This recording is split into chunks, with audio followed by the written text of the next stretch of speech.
slow up real quick. Perhaps I had drunk the blood of a vampire and gained a bit. I know what a ghoul is, thank you kindly. I see a piece of jewelry there. That yours? The sharpened metal cross? You've never seen me with it before. I know you didn't pay me much attention, but you'd have spotted that. It's hard. Killed by twisted iron and sheer strength. But she was mortal, and a ghoul to boot. She belonged to someone I needed.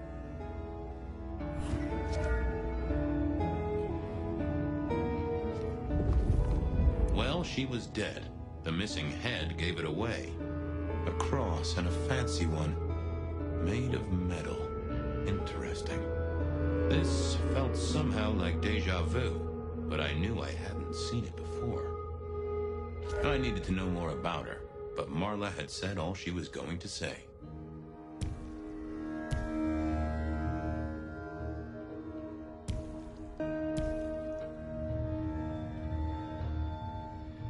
The slab of muscle in his suit was Lou's security ghoul. What was his name? Carstairs Cantaloupe. Hello, Mr. Carter. Campbell. That was it! I knew it. Is there something you need? Any idea what happened here? Someone disliked a cigarette girl so much that he pinned her up on iron railings and took her head off. You'd make a great beat cop, you know that? Why are you here? Mistress Graham was concerned. Violence in Elysium is not to be tolerated. Does that mean you're not allowed to hit someone if they get out of line? No. She was a ghoul. Do you know who she belonged to? Who fed her? I don't. Speculation is good for your health, and it's not one of the deadly sins. Try it sometime. So, do you enjoy being a ghoul?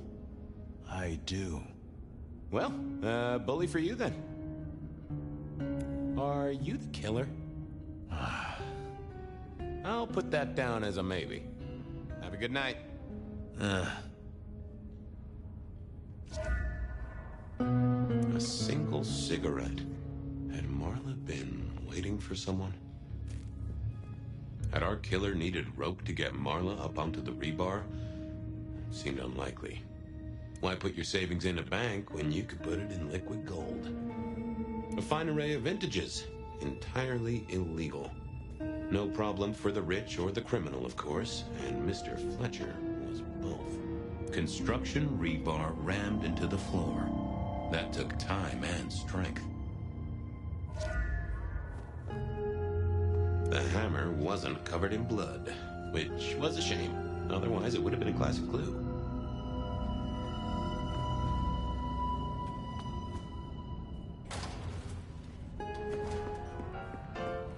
Over here, my boy. My sire Gideon and the sheriff Hector. They'd asked me to make some chit-chat with the corpse. Fabian, my boy. What do you make of her? Well, she is definitely dead. That's the best you can do? Sorry, boss. Head torn off rather than chopped. Iron rebar through the heart. Torn off. Interesting. Anything else? Marla worked here in the Macomb. I think she was a ghoul. More than likely. Fletcher values loyalty in his staff. But she wasn't Fletcher's ghoul, was she? Don't try that on me, Malkavian. She was Rosalind's, all right? Always sensible for a prince to have their ear to the ground. There's an artifact. A metal thing, sort of a cross, but with a pointed end. Sharpened cross and a severed head. Remind you of anything, Hector? That's all I have right now. Well, keep on it, Detective. Keep poking around, son. You're the right man for this job.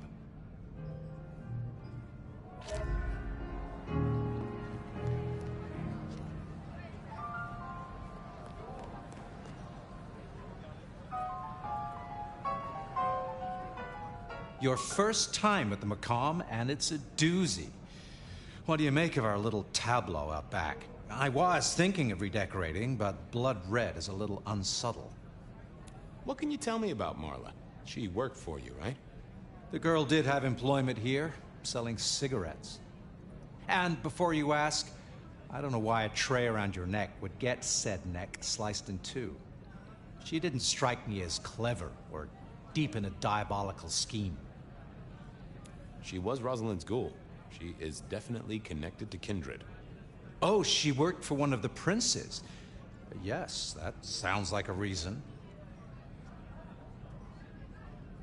Who found her? As it happens, I did. First thing I saw when I came in. Does that make me a suspect? I'm reasonably sure that if you murdered someone with inventive props and scenery, you'd be only too happy to tell me. Right on the button, Detective. Right on the button. Where were you when she died? Assuming she died here. Deep in a dreamless sleep, I'd imagine, given the time it must have taken to stage this little vignette. Nice place you got here. I'm flattered it meets the approval of one so expert in fashion and decor. I'm sure we'll have the pleasure of seeing you here often, given your new role. Just keep it discreet, all right? And get your boss to buy you a better jacket. When was the body found? First thing when I came in, about a half hour after sunset. Uh-huh. Now that does tell me something important. The killer couldn't have done this at night. They must be mortal. Bingo, dear boy. I wondered if you'd spot that. A mortal taking out a ghoul as some sort of message. Well, well, well. Thanks, I'll talk to you later. Chin up, old boy.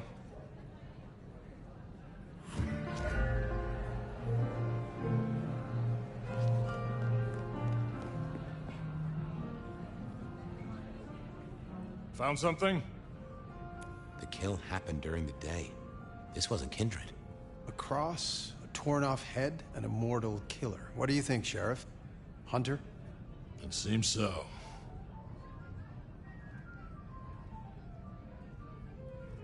You recognize this? A signature kill of some sort? Oh, rumors. There are always rumors. Let's not jump too quickly. Well done. I'll take it from here. The fact it happened during the day, that's useful. You look into the girl. Find out where she lived, her lovers, family, friends. Either file a nasty accident or an ordinary back alley encounter. Whatever works. Make sure no one will miss her. Poor kid. One day selling salvation from a box, the next, poof, gone. Forgotten, buried. But isn't that the way of our world?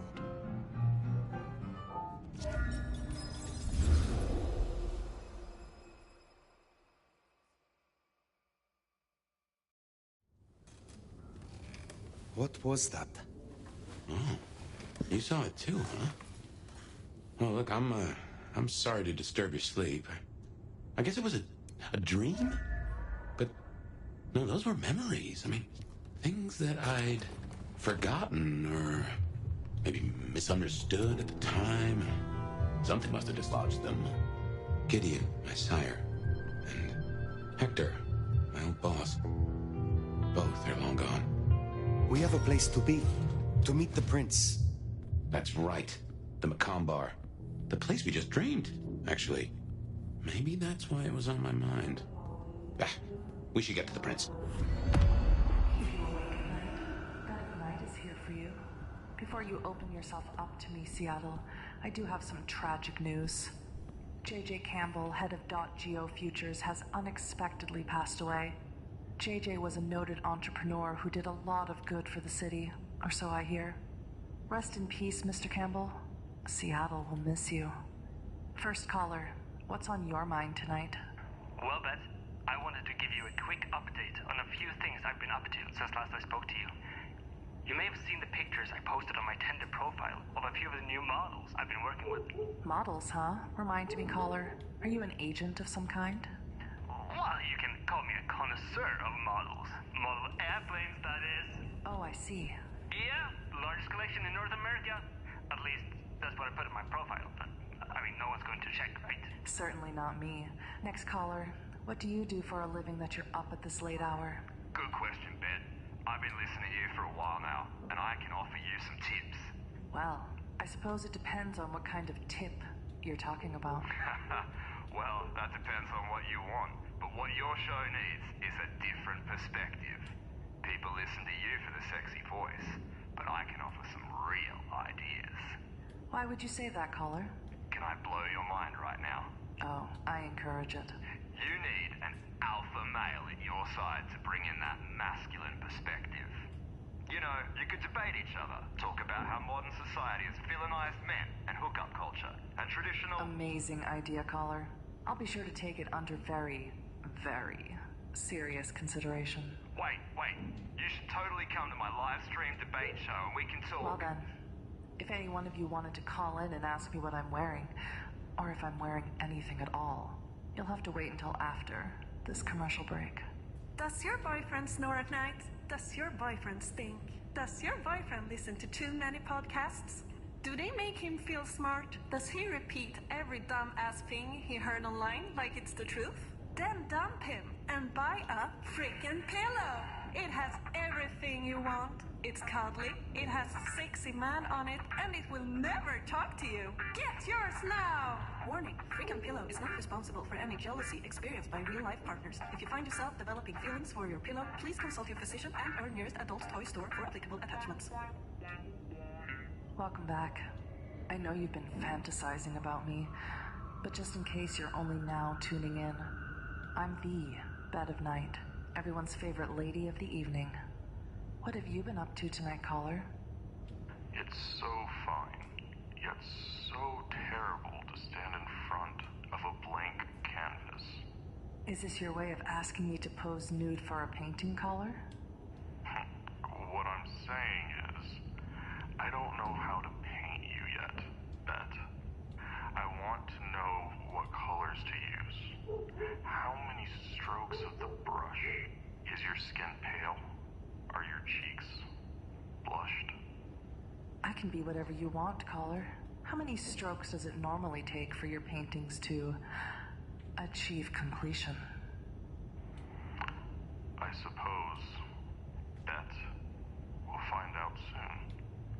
I'll be listening. Oh my, won't that be something? What about you, caller? Do you fancy yourself an artist or a critic? I don't really know anything about stuff like that, but... Well, we can't all be jack of all trades. What's on your mind tonight, caller? That's a loaded question right there. What isn't on my mind? War, famine, disease, death? Those are some pretty heavy subjects. Nothing's heavier, Beth. And nothing more pressing. More important. Our world is dying. Rotting. Filled with despair. I think we found Mother Earth's biggest fan.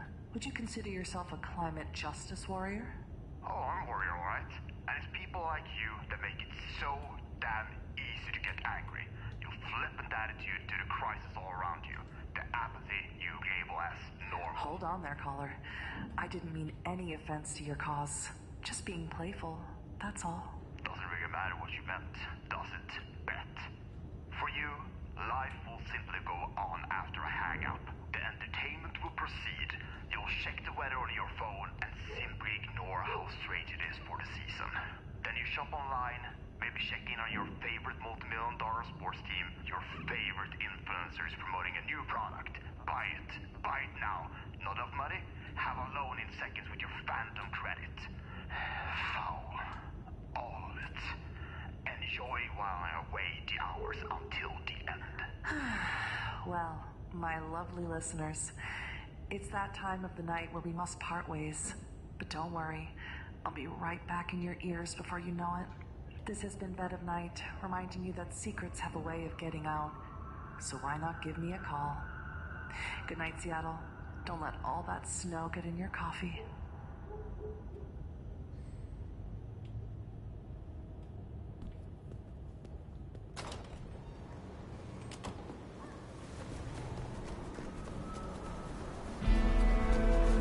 That garden.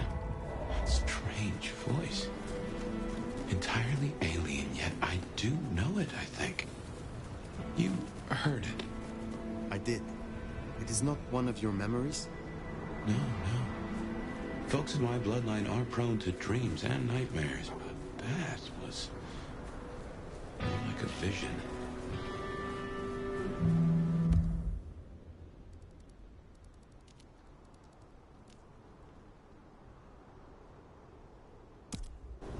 Tell me, Nomad, how do you feel? Still not as powerful as I should be. It isn't just torpor, is it? It's something to do with that mark. I'd lay odds on it.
Leave me alone!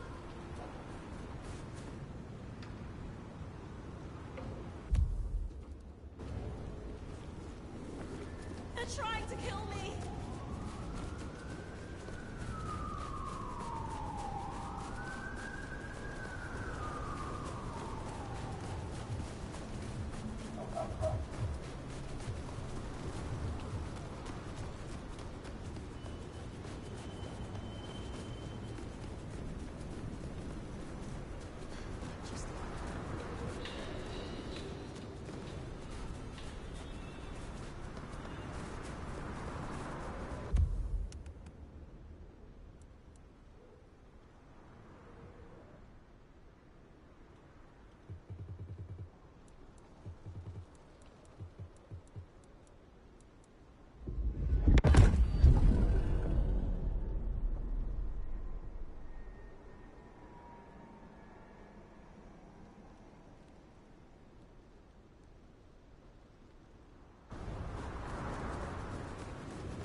Here we are again. The Macomb Bar.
I can only think this meeting with Ryong has something to do with Benny. The curious case of the rogue sheriff.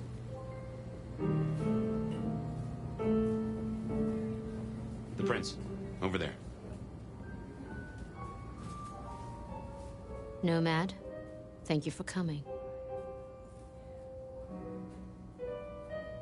I am flattered. A private audience with the prince herself. Hardly private.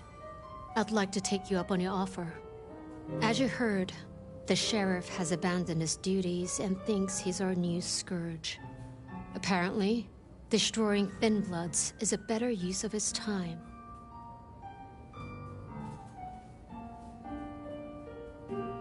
Such disobedience to the prince cannot go unpunished. That's not your call to make. For now, I just want you to find him. And bring him back so I can speak with him. As you wish, Prince. That's what I like to hear. Benny left a mess out back. Track him, find him, bring him to me. Do that, and we'll talk about your future in Seattle. And your answers. We have a deal. I will find him. Appreciate it. Really. I'll see you back at Weaver Tower for your report once you're done.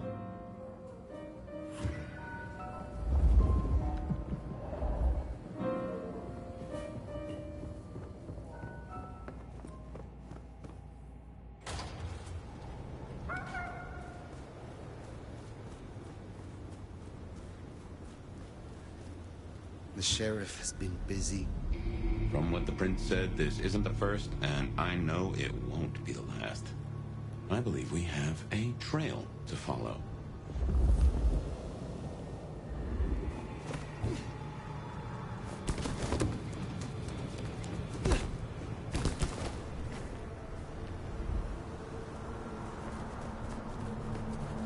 Benny is the sheriff, the deliverer of the prince's justice. He must know what waits for him. Why would he rebel? Not sure. Campbell's final death pushed him over an edge.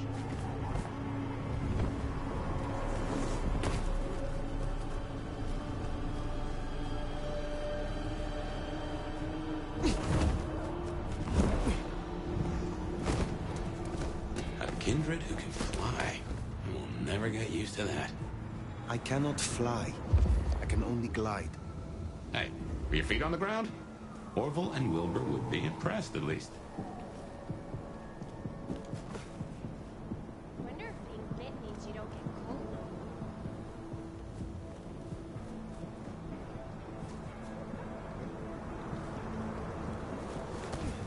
Anything? Shit!